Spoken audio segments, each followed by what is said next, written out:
মৰমৰ ছাত্ৰ ছাত্ৰীসকল মই আজি তোমালোকক শিকাম exercise 2.3 question number 4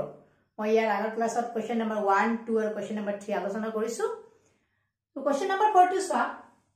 x³ - 3x² + x + 2 এটা বহুপদ gx এৰে হৰণ কৰা ভাগফল x - 2 আৰু ভাগশেষ -2x + 4 পোৱা গল gx উলিওৱা তাৰ মানে ইয়াত তোমাৰ এটো হল px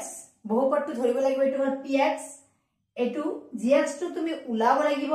gx এৰে হৰণ কৰা তাৰ মানে gx টো কি ভাজক gx টো কি ভাজক আৰু এটো কি ভাজ্য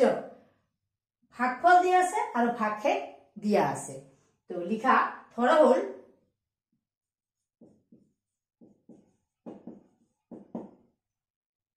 px লিখা px x³ - 3x² + x + 2 এটো হল px তাৰ পিছত ভাগফলটো কি qx কোৱেশ্চন qx x - 2 ভাগশেষ ৰিমাইন্ডাৰ rx -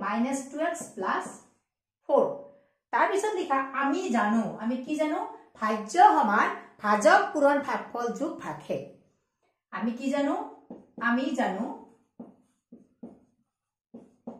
ভাজ্য কিমান px = gx * qx + rx ভাজ্য সমান ভাজক পূৰণ ভাগফল যোগ ভাগশেষ তোমাৰ কি ওলাব লাগিব gx ওলাব লাগিব তেনে হলে তুমি লিখিব পাৰা px - rx = gx *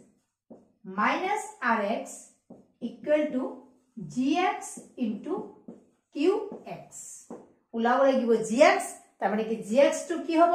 এই qx টো ইফালে পূৰণ হৈ আছে এটো সমান চিহ্নৰ যদি ইফালে দিয়া কি হ'ব হৰণ হ'ব তাৰ মানে কি লিখা যায় px - rx divided by qx = gx এতিয়া তুমি gx টো উলাব লাগিব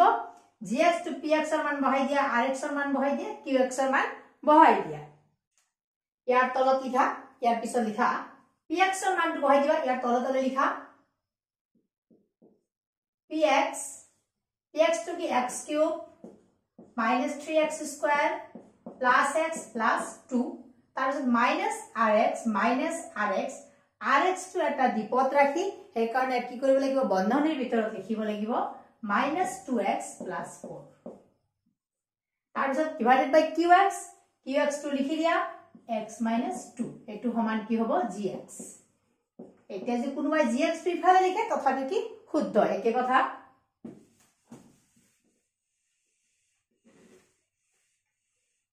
और x³ - 3x² + x + 2 এটো মাইনাস আৰু মাইনাস পূৰণ হৈ আছে মাইনাস পূৰণ কৰিলে কি হ'ব প্লাস 2x এটো মাইনাস আৰু plus -4 divided by x - 2 divided by x - 2 তাৰ পিছত লিখা এটো কি gx তাৰ পিছত উপৰখিনি সমাধান কৰা x³ - 3x² আৰু x² টাৰ্ম নাই তেনহলে -3x² x + 2x কি লিখা যায় 3x 2 - 4 কি লিখা যায় -2 তাৰ পিছত আহিল x - 2 = gx এতিয়া এইটো উৎপাদক বিশ্লেষণ কৰিব লাগিব নাইবা হৰণ কৰিলেও হ'ব এটা তুমি হৰণ কৰিব পাৰা এতেকে এটো হৰণ কৰি দিয়া x - 2 ৰে হৰণ কৰা x³ 3x² + 3x - 2 এটো হৰণ কৰা x³ x আৰু x² পূৰণ কৰিলে কি হ'ব x³ প্ৰথম টাৰ্মটো আমাৰ মিলাব লাগিব প্ৰথম ৰাশিটো মিলাব লাগিব নিয়ম আছিল x² * -2 -2x² এতিয়া বিয়োগ কৰা x³ ক্যান্সেল -3x² - -2x² তাৰ মানে কি -3x² -2x² কি লিখা যায় -3x² + 2x² = কি x স্কয়ার এখানে যাতে ভুল না হয় অলপ সাবধানে লিখিবা যাতে ভুল না হয় তার পিছত আহিল প্লাস 3x নমাই আনা মাইনাস 2 x স্কয়ার টাইম এটা আছে পিছত ছয়ত আছে মাইনাস x স্কয়ার তেনেহলে x ৰ লগত মাইনাস x পূৰণ কৰিলে কি হ'ব মাইনাস x স্কয়াৰ নহলে minus x square minus x into minus 2 plus 2x cancel বিয়োগ কৰিলে 3x মাইনাস